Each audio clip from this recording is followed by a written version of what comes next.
നട്ടലിന് ഉറപ്പുണ്ടെങ്കിൽ പറ. എന്തെങ്കിലും ഒരു സാധനം നീ തെളിവുണ്ടെങ്കിൽ പറ. ധൈര്യം ഉണ്ടെങ്കിൽ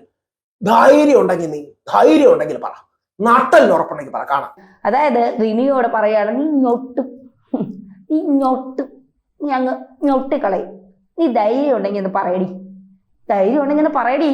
നിന്റെ കയ്യിൽ എന്തൊക്കെയോ തെളിവുകളില്ലേ? ഒന്ന് പറ പെണ്ണുമ്പിള്ളേ. നിങ്ങൾ ധൈര്യമായിട്ട് പറ. കേരളം ഞെട്ടാനായി കാത്തിരിക്കുകയാണ്. ആരെക്കുറിച്ച് വേണമെങ്കിലും നിങ്ങൾക്ക് പറയാം. കാരണം ഇപ്പൊ നിങ്ങളാണല്ലോ താരം.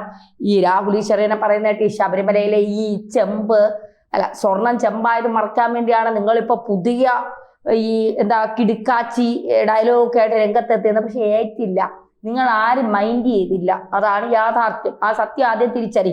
പിന്നെ നിങ്ങൾ സിനിമാ നടി എന്നല്ലേ പറഞ്ഞത്? നിങ്ങൾ ഏത് സിനിമയിലാണ് അഭിനയിച്ചത്? നിങ്ങൾ അഭിനയിച്ചതിന് ശേഷം മറ്റേ നമ്മുടെ ഫക്രു അദ്ദേഹം തലയിൽ മുണ്ടിട്ട് നടക്കണമെന്നാണ് അറിയുന്നത്. അതെന്തോ ആവട്ടെ, നിങ്ങൾ സിനിമാ നടിയോ, നിങ്ങൾ വൈറൽ താരമോ, നിങ്ങൾ മാധ്യമ പ്രവർത്തകയോ, എനിക്ക് എല്ലാ പാർട്ടിയിലെ ആളുകളുമായിട്ട് എനിക്ക് ബന്ധമുണ്ട്. എല്ലാ പാർട്ടി നരേന്ദ്രമോദിയായിട്ട് ബന്ധമുണ്ടോ? നാളെ ഇനി മോദിക്കെതിരെയും വരുമോ അറിയില്ല. കേന്ദ്ര ആഭ്യന്തരമന്ത്രി അമിത്ഷായായിട്ട് ബന്ധമുണ്ടോ?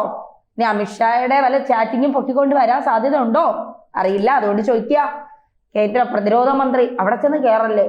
പുതിയ ഒരുപാട് പ്രതിരോധ സംവിധാനങ്ങളൊക്കെ വാങ്ങിച്ചു വെച്ചിട്ടുണ്ട്. അങ്ങേരിതേ മുഖവും ഇത് നോക്കാതെ വെച്ച് പൊട്ടിച്ചു തന്ന ചേച്ചീര അടപ്പളവ്. അതുകൊണ്ട് ആ വഴിക്ക് പോവാതിരിക്കുന്നതാണ് നല്ലത്. കേരളത്തിൽ കിടന്ന് കളിച്ചാൽ മതി. ഇവിടെ ആകുമ്പോൾ പിണറായി വിജയനെ പറ്റിക്കാം, കെ ശൈലജ ടീച്ചറിനെ പറ്റിക്കാം, KJ ഷൈനിനെ പറ്റിക്കാം, പിന്നെ കുറെ സഹാക്കന്മാരെ പറ്റിക്കാം, പിന്നെ വലതുപക്ഷത്ത് നിന്നുകൊണ്ട് ഇടതുപക്ഷത്തെ പറ്റിക്കാം, ഇടതുപക്ഷത്ത് നിന്നുകൊണ്ട് വലതുപക്ഷത്തെ പറ്റിക്കാം. അതുകൊണ്ട് ചേച്ചി ഇവിടെ നിന്നാൽ മതി. കേരളം വിട്ട് പുറത്തു പോയാൽ ചാൻസ് കുറയും.